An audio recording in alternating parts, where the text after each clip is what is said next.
Hola, bienvenidos a la UNAM Responde una vez más desde la FIL Guadalajara, este encuentro que se ha convertido en uno de los foros más importantes del libro en nuestro idioma, pero además también ha crecido para dar cabida a otros ámbitos o a otras áreas como son la ciencia, las ideas, las reflexiones, la política, la cultura toda. Y fiel a esta línea, también se presenta la Unión Europea como invitada de honor, que reúne a autores de 27 países en más de 20 lenguas. Para conocer más sobre lo que sucede aquí en la Expo Guadalajara, los invitamos a que se queden con nosotros durante los próximos minutos.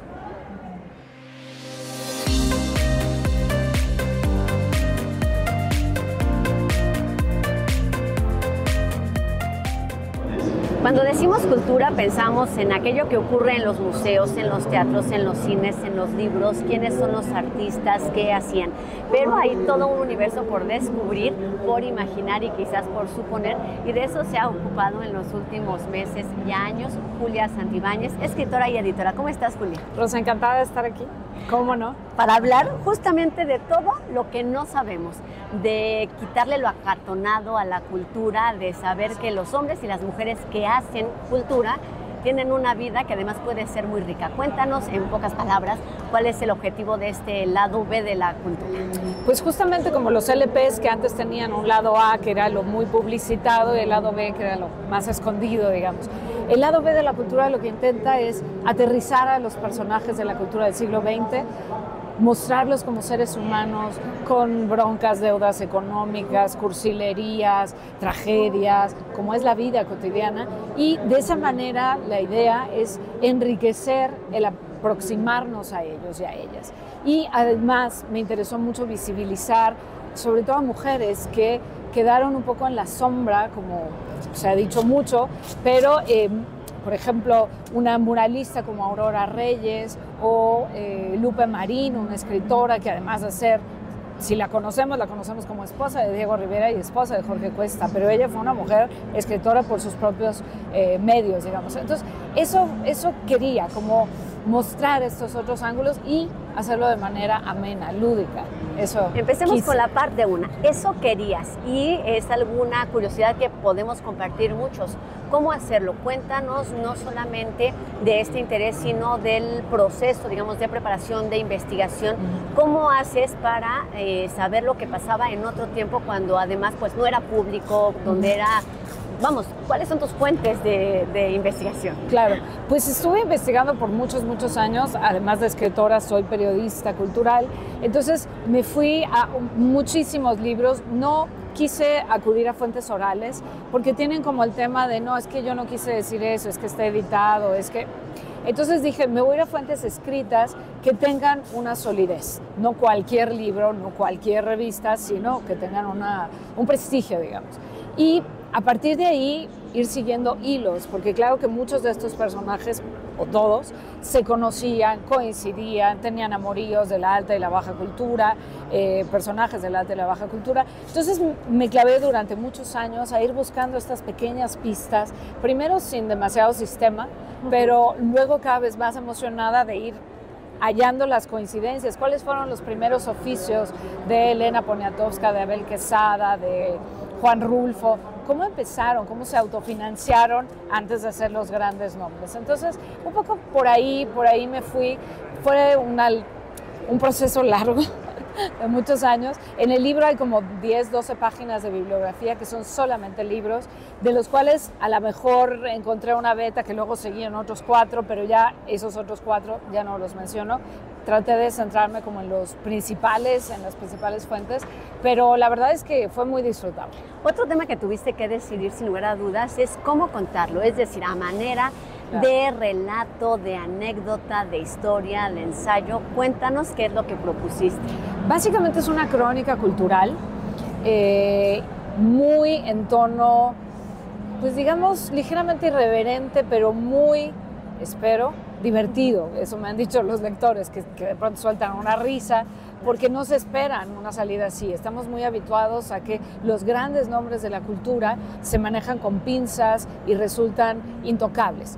no, aquí se trata de divertirnos, porque eran seres humanos y les pasaban cosas muy chuscas, igual que a todos nosotros. Entonces, ese fue el tono que quise aplicar, que fuera divertido. Son capítulos muy cortos, de 4 páginas cada uno, porque también quise llegar no solo a los lectores, digamos, con un bagaje de lecturas y de cultura importante, sino también a alguien que se acerca por primera vez quizá a un libro, y dije, no lo voy a espantar con un capítulo de 50 páginas. Todos tienen 4 páginas, son muy fáciles de leer, y te va llevando de la mano de cómo Marilyn Monroe se conoció con José Bolaño, el escritor, el director mexicano, pero además Luis Barragán era amigo de Matías Geritz y luego se pelearon, pero entonces Elena, en fin, como trazar una suerte de mapa y de pequeña red, pequeña para los estándares que tenemos en la cultura hoy, digamos que somos muchísimos más, pero eran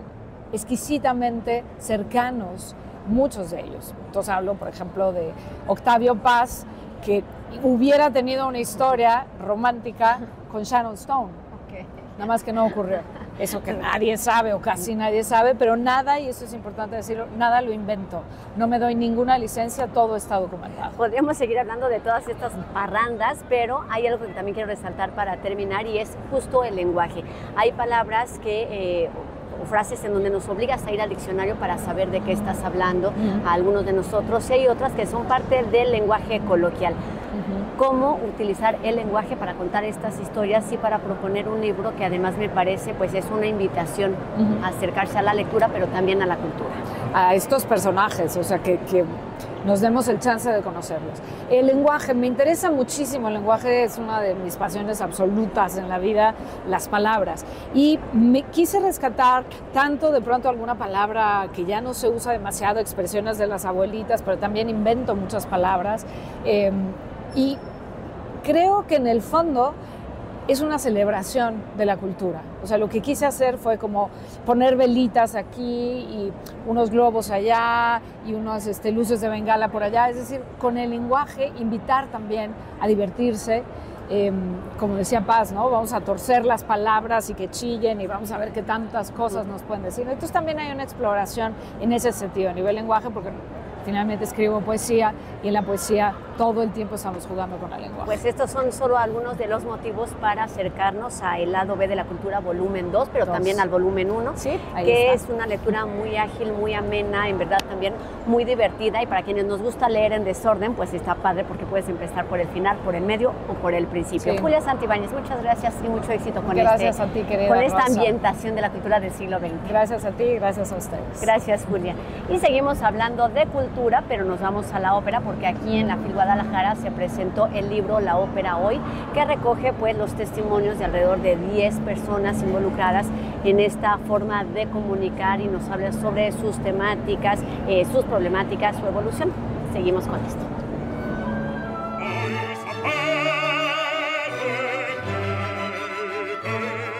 Cultura UNAM se prendió la tarea de llevar a cabo óperas en el contexto de festivales.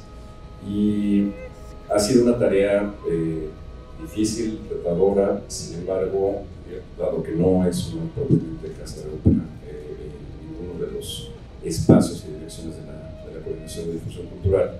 Sin embargo, el ejercicio de programar óperas, fundamentalmente contemporáneas, pero también algunas otras del repertorio clásico, fue también un ejercicio de reflexión, un ejercicio de entendimiento, no solamente de la disciplina, sino del contexto en el que se presenta, el contexto social, político que hay detrás de cada una de estas piezas que se han puesto. ¿Para qué hacer un libro así? O sea, la ópera es para oírla, es para ir al teatro, es para ver en YouTube. ¿Por qué nos vamos a sentar a leer un libro de ópera? ¿Está aburrido? No. Fíjense que no. Porque, de hecho, la ópera es fruto de algo muy parecido a este libro. La ópera no es la evolución gradual de algo, no, la ópera es el fruto de un grupo de personas, como las que están consignadas aquí, que se sentaron a discutir, como lo hacen aquí, a ofrecer distintos puntos de vista sobre algo, y esa discusión, esas entrevistas, esas conversaciones, terminaron desembocando en un género que es la ópera.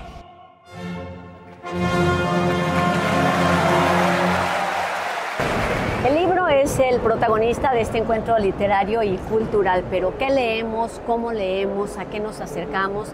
¿Qué tiene que decirnos y qué tiene que proponer el libro universitario? Para platicar de algunas de las novedades de la Dirección de Literatura y Fomento Editorial de nuestra universidad, nos encontramos con Anel Pérez, su directora. ¿Cómo estás, Anel? Muy contenta de estar en mi casa TV UNAM. Y además, exactamente, y además disfrutando también de esta feria del libro. Ah, claro, es una feria donde se encuentran toda la cadena del libro, desde el lector hasta el autor, pasando por los editores, ilustradores, formadores, la venta de derechos, todo el circuito de un libro aquí lo puedes ir siguiendo desde una idea hasta un lector. Qué bueno que dices eso porque me da la impresión de que es un poco, guardando las dimensiones, lo que se hace en la UNAM y lo que se hace en literatura, en libros UNAM. Exactamente, y de eso hablábamos justamente en la presentación de uno de los libros que quiero compartir con la audiencia, que se llama Narrar lo propio, historias migrantes, que aborda justamente una idea muy larga.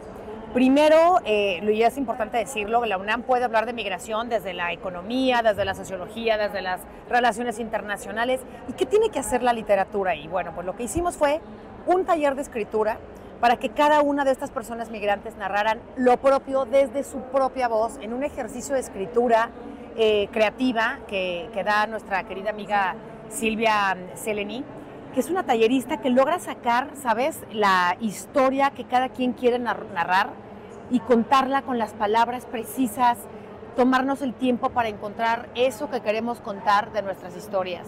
Es un libro realmente entrañable, me encantó porque además lo presentamos en el stand de la UNAM, que está precioso, y que tiene un foro justamente para la gente que va pasando, y la gente iba pasando y se empezó a juntar y juntar y juntar. Acabó siendo una cosa enorme.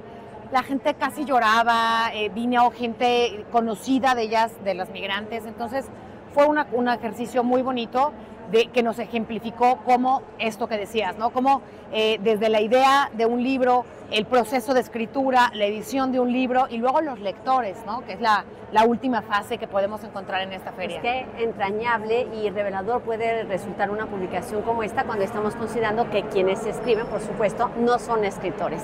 Pero bueno, esta es solamente una de las novedades. Literatura además trae temas o libros relacionados con el fútbol, por supuesto, con nuestros Pumas, pero también interesada desde hace mucho tiempo en este reconocimiento de las mujeres y de sus obras, trae novedades. Pues empiezo por las mujeres que le ganan al fútbol. Teresa Jesús es un libro biográfico de una enorme poeta española que se llama Olvido García Valdés. Olvido está entre las mejores mujeres escritoras ahorita en España. Y nos preguntamos, bueno, ¿y qué tiene que ver Teresa de Jesús o qué tiene que ver Olvido García con una mexicana? Bueno, yo nada más te voy a contar algo muy extraño. Franco, el dictador Franco, viajaba con un brazo de Teresa de Jesús, con un fragmento del cuerpo de Teresa de Jesús. Así de contemporánea y así de simbólico es el terreno de Teresa de Jesús. Y Olvido lo que hace es como deconstruir esa Teresa de Jesús del franquismo, que era Santa Teresa, para en realidad construir el otro personaje, un personaje que no sé si decir feminista porque es una anacronía, pero sí una mujer transformadora de su tiempo, una escritora que además de ser monja estuvo casada en algún otro momento, podríamos decir casi una empresaria, una emprendedora muy extraña, de la que hablaron Isabel Zapata, Julia Santibáñez y desde luego Hernán Bravo, que junto con Cici Rodríguez editaron este libro, que es uno de los más importantes de periódico de poesía, que hay que recordar que saca un libro al año, a veces nos tardamos un poquito más, pero que es importantísimo porque son ensayos sobre poesía. Y del fútbol me voy de una vez a ese terreno, que también tiene que ver con lo femenino ahora. Resulta que el Club Pumas cumplía 60 años, cumple 60 años de estar en la primera división, y como tenemos un trabajo ya hecho con ellos, decíamos, bueno, ¿qué podemos hacer? Y logramos hacer un experimento de un laboratorio rarísimo, que es invitar a escritores y escritoras a jugar con la pluma en una cancha distinta que es la escritura, y luego al revés, a futbolistas, entrenadores, a jugar con pluma, con papel, con teclados, y no saber los textos que salieron. O sea, tú no tienes idea lo que es leer a Hugo Sánchez, leer desde luego Enrique Borja, que voló desde Miami para estar con nosotros en la presentación, o al revés, que es escuchar a la propia Isabel Zapata o a Julia Santibáñez, sabiendo que son escritoras, mujeres. Bueno, ¿qué es para ellas irle a los Pumas? ¿Qué se siente ponerte tu camiseta de los Pumas? ¿Por qué sentimos cuando vamos al estadio de Ciudad Universitaria? Está hasta un texto de Goyo y un texto del pajarito que hizo, se le decían el pajarito que hizo el logo de los Pumas. Bueno, y es que todo esto tiene que ver con fútbol, pero también con identidad. Y hay algo que tiene que ver también con la identidad y con los objetivos que la Dirección de Literatura se ha planteado durante los últimos años, que es el de promover nuestras prácticas lectoras desde edades muy tempranas. Cuéntanos qué están haciendo en este Bueno, ámbito. pues a mí me fascina compartir dos cosas. Una encuesta de lectura que luego les voy a platicar con más calma. Es una encuesta que mide las prácticas lectoras y la comunidad lectora de la ciudad universitaria en específico, pero hay otro que también les quiero contar, que eso es las ediciones Punto de Partida. Punto de Partida es un proyecto verdaderamente valioso porque es justo eso, es un punto para partir como nuevo escritor, escritora y lanzarte a este universo que es la literatura y el mundo de los libros. Entonces, estas ediciones Punto de Partida tienen un concurso, una revista y una colección de libros que apoya a las personas menores de 35 años para darles un espacio editorial, darles voz. Hay poesía, hay cuento, hay ensayo, hay pues novela corta y es de veras es un placer enorme escuchar y leer a estas personas que desde los menos de 35 años tienen un verdadero portento, un talento infinito en la escritura. Vamos a hablar más adelante a lo largo de esta semana justamente sobre esta encuesta y sobre un mapa que tiene que ver con estas prácticas y que es una herramienta para iniciar el gusto por la lectura en distintos públicos, pero la invitación también es a que visiten Libros UNAM y se encuentran todas estas provocaciones y se puede, todo el mundo podemos encontrar algo que nos guste con relación al libro universitario. Anel, muchísimas gracias. Al contrario, un gustazo. Muchas gracias y mucho éxito con lo que siga sucediendo aquí en la FIL. Y ahora yo los invito a disfrutar algunos de los fragmentos que tuvieron lugar en el salón principal de esta FIL, y es que cientos de personas se dieron cita para celebrar los 60 años de que Mafalda saliera de la mente de Quino para convertirse en la niña argentina más famosa. Sobre esto va la siguiente historia. Creo que no la tenía totalmente definida. Al principio la amaba y terminó odiándola. Dejó de hacerla. Y esto es una pregunta que hace todo el mundo, que siempre le preguntan, ¿por qué no sé cómo Walt Disney, que designa a otros dibujantes para que la hagan y usted supervisa las ideas? Nunca lo quiso hacer, era de una personalidad total. Él prohibía que se modificaran sus dibujos en la portada de las ediciones en otros idiomas.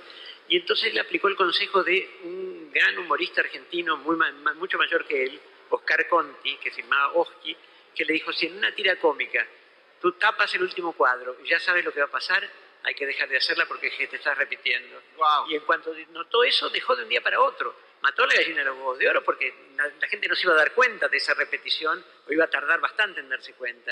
Y ahí también otra prueba más de su honestidad intelectual y sin límites, ¿no? Gracias. Un aplauso enorme a Daniel Digninsky, por favor. En tiempos donde la productividad y los tiempos acelerados nos envuelven o nos envolvemos en ellos, resulta complicado pensar en las prácticas meditativas, en la espiritualidad y en la contemplación. Todo esto es parte de la experiencia profesional, pero también de la forma de vida de nuestro invitado de hoy. Y para platicar sobre este tema, el día de hoy me da mucho gusto conversar con Pablo Dors, sacerdote y escritor. ¿Cómo estás, Pablo? Pues encantado de estar con vosotros en este contexto de la Feria Internacional del Libro de Guadalajara. Para mí es una alegría y un placer compartir esta conversación con todos los oyentes.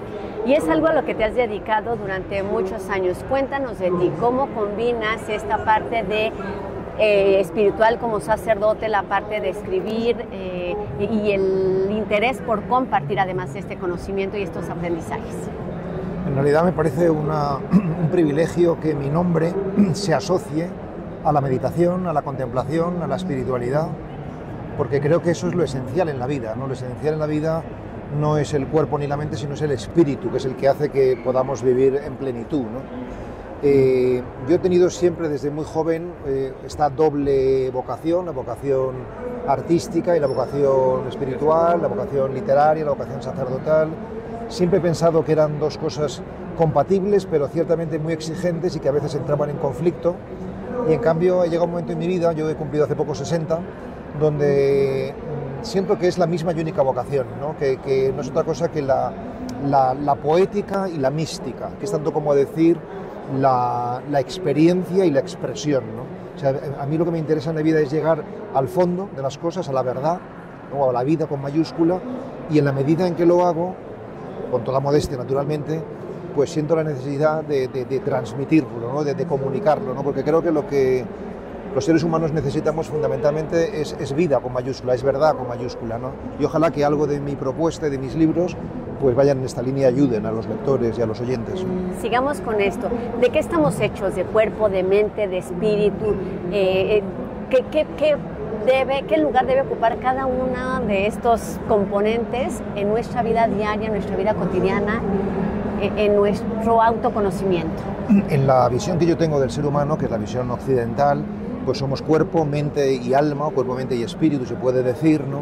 Y cuando me preguntan, pero bueno, en concreto la espiritualidad, ¿qué es lo que trabaja?, ¿no? Yo suelo decir, la espiritualidad no es otra cosa que el cultivo del cuerpo y de la mente por medio de la atención que da frutos de armonía y compasión, ¿no? En esta pequeña definición, a la que he llegado después de unos cuantos años, todas las palabras son importantes. Cultivo, se trata de cuidar, de cultivar qué, lo que somos cuerpo y mente, ¿no?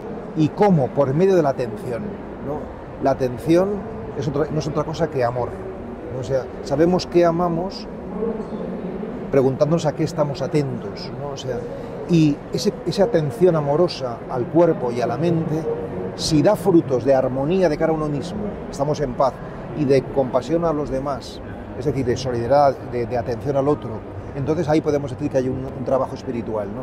Y eso es lo que yo intento hacer, bueno, fundamentalmente en la red de meditadores Amigos del Desierto, que es una asociación que fundé hace unos 10 años, ahora va a hacer, y que divulga todo este patrimonio espiritual de la contemplación, y también, por supuesto, por mis libros. Hablemos de este libro, Los Contemplativos. ¿Qué es? ¿Para qué nos sirve el arte de contemplar y por qué debemos cultivarlo? Siguiendo esto que nos platicamos. Nosotros hemos hecho en el Occidente un mito del pensamiento y de la acción. Está muy bien, porque la vida hay que pensar y hay que actuar, pero yo tengo una propuesta, ¿no? que creo que es muy rotunda y muy inequívoca, ¿no? Y es que hay algo más importante que pensar y que actuar, y es contemplar. Contemplar no es otra cosa que mirar y escuchar. O sea, antes de empezar a darle vueltas a la cabeza y antes de empezar desde luego mucho antes de empezar a actuar, es importante saber de qué estamos hablando, ¿no? Y por tanto mirar las cosas, ¿no? La contemplación es una escuela de mirada o una escuela de escucha, ¿no? Y este libro en concreto, Los Contemplativos, es un libro de ficción, son 7 relatos, ¿no? Que lo que cuenta es qué es lo que nos pasa por dentro cuando empezamos la práctica meditativa, cuando empezamos a hacer silencio de manera rigurosa, de manera sistemática. Yo practico meditación desde hace 20 años, mañana y tarde, ¿no? Pues, ¿qué te encuentras? Primero te encuentras con tu cuerpo, aunque estás inquieto corporalmente, y ahí el primer relato se dedica al cuerpo. Luego te encuentras con la mente, que hay mucho parloteo interior, mucho ruido. El segundo relato lo dedico al vacío.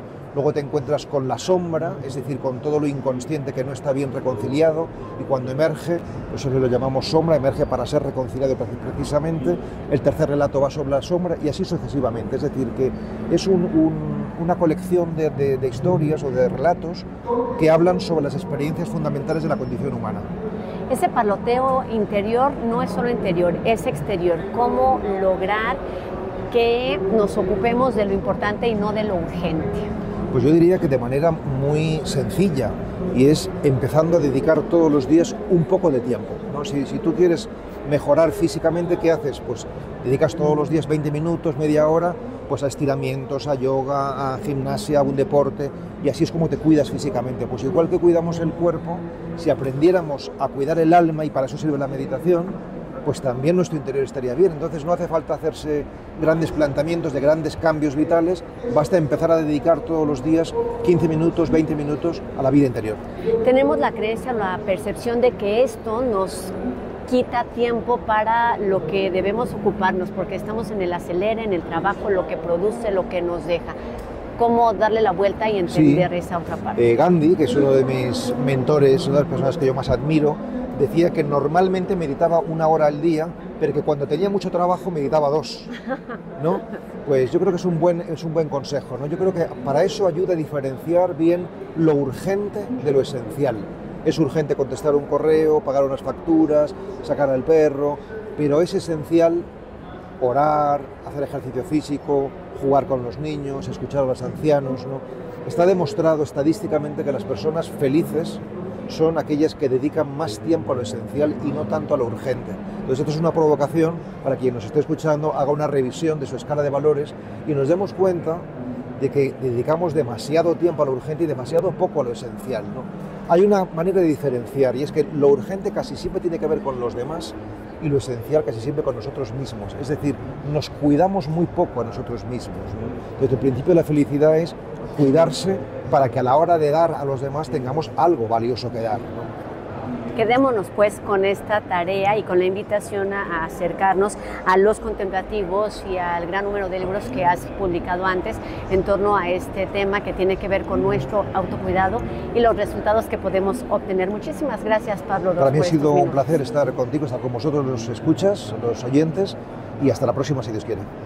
Que así sea. Bienvenido a la FIL, a la UNAM y por supuesto a México. Seguimos con más de este programa que presenta la Unión Europea como invitado de honor en esta Feria del Libro.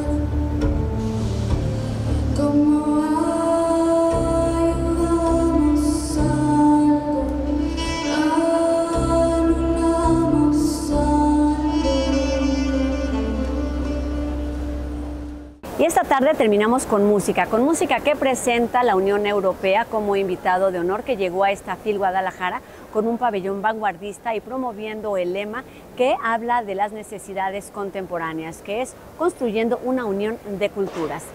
Agradecemos como siempre la colaboración de la FIL Guadalajara, el Canal 44 y la UDG para la realización de este programa y los invitamos a que nos acompañen mañana a 2:30 de la tarde, por supuesto en TV UNAM. También los invitamos a seguir imaginando mundos posibles y mejores.